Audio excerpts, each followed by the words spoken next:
Can it be the internet?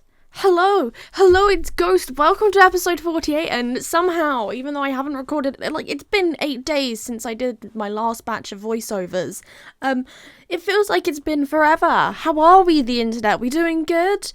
Today we resume Hobbit hole building. We will conclude the Hobbit hole. What might end up being the first of... I'm probably going to make multiple Hobbit holes in the end, let's be honest. I really did enjoy building this. Yeah, it has been a slightly chaotic week. I made a tiger moth, and to anyone who doesn't know, hi, I'm Ghost and I like planes. If you like planes too and you like Minecraft, it's definitely the right channel for you to be hanging around on, because I post footage of me going to air shows. It's usually just whatever gets filmed on top of my camera because I have a clip for my phone. Anyways, I went to the Moth Centenary yesterday at Shuttleworth. Oh my god, that was so good. Being a math does work, and they flew in a 100 formation.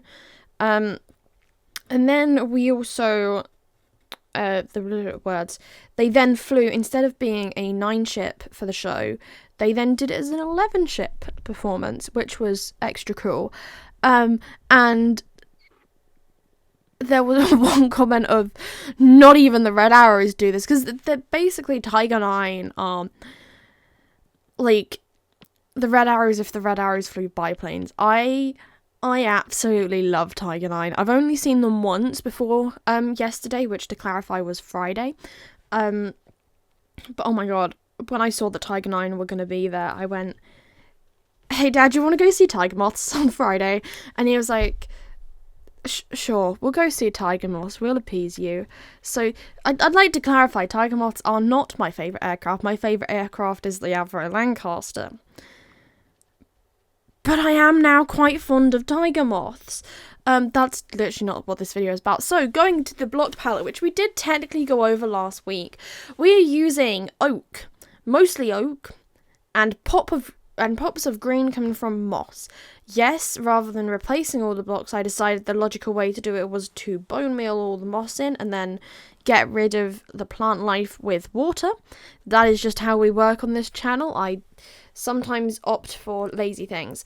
I'm also apparently using acacia and some copper to make my chairs in here.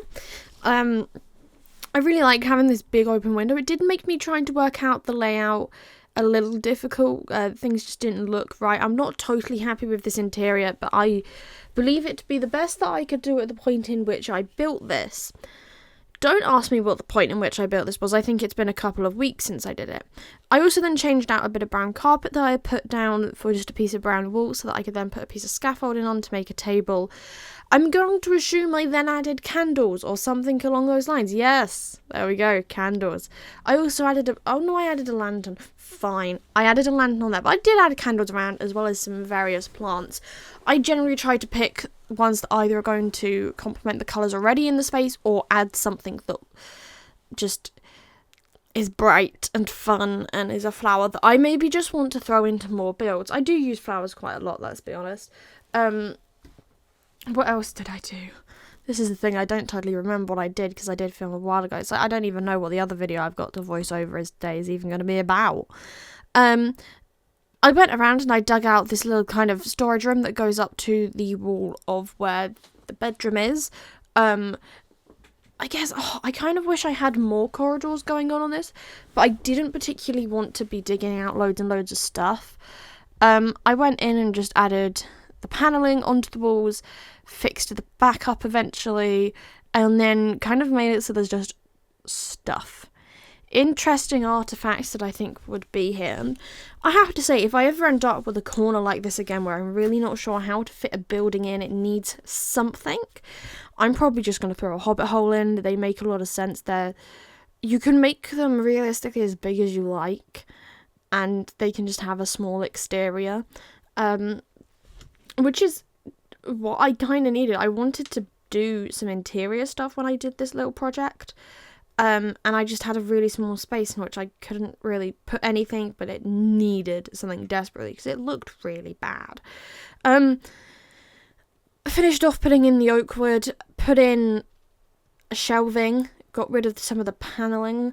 I would like to clarify that this was before they announced that there's going to be shelves in Minecraft. Oh wow, it's been a while since I filmed. They announced shelves like, what, 2 weeks ago now? I'm so excited for shelves. Like, genuinely, when they announced those, I was like, oh, that's gonna be fun. I don't keep up with Minecraft drop announcements particularly until it gets close to the point in which it's gonna come out. I do watch like review videos, so I have an idea of what's happening. So it's like, oh, if I want to build this thing, but there's something coming out that's actually going to be more beneficial to that build, I'm just going to wait to do that build, which doesn't bode well when you have not many ideas. And it's like, well, I can't do this until, like, I don't know, at least September. We're not going to get the drop until at least September. I reckon it's probably going to be like October, unless they've already announced the date and I just haven't paid attention to that. Honestly, I'm hyped for shelves. I don't remember what else is in the update. Copper golems. We're getting copper golems. I think I'm going to do a build surrounding copper golems. Like, I did like the dried gas church. I think I'm going to do another kind of church temple based thing for copper golems. I might start trying to do them for all of the mobs, but I don't really know if I can put loads and loads of them into this area at the minute. There's not really somewhere else, and I don't want to take away from how grand that ghast structure is. I'm very proud of my ghast church, even if it did take me like multiple weeks to do it because I filmed part of it, then went off to France. I also believe that at this point the Grand Western Front road trip should be up on YouTube, if not coming out in the next like few days. I haven't really been paying attention to what videos have and haven't gone out. I've just been recording, uploading and setting them to go and just ignoring everything. So if you have commented on a video recently, thank you very much. If you're hanging around here, I can't remember if I've already said this, but do subscribe. We're doing this twice a week still. But yeah, honestly, like building this stuff's like just fun. It gives me something to do other than hand embroidery and photography, and it's just generally enjoyable to build stuff in Minecraft. And I do understand that like there is more of an incentive, it seems, to watch people building in like survival, because obviously you've got to go and get all the stuff. I don't have the time to do that, nor can I play survival particularly well. I'm horrendous. Like, I've tried doing like parkour in creative and I'm appalling at it, I have to say. Like, I'm not saying that's what you necessarily need to be able to do in survival, but I am not very good at survival. It is not my area of expertise, and yes, that's because I don't play it, and I won't learn if I don't play it. But honestly, I like just having access to every single block that exists. So if you do have any ideas for builds that you want to see, do let me know. But we are at the end of this video, so goodbye the internet.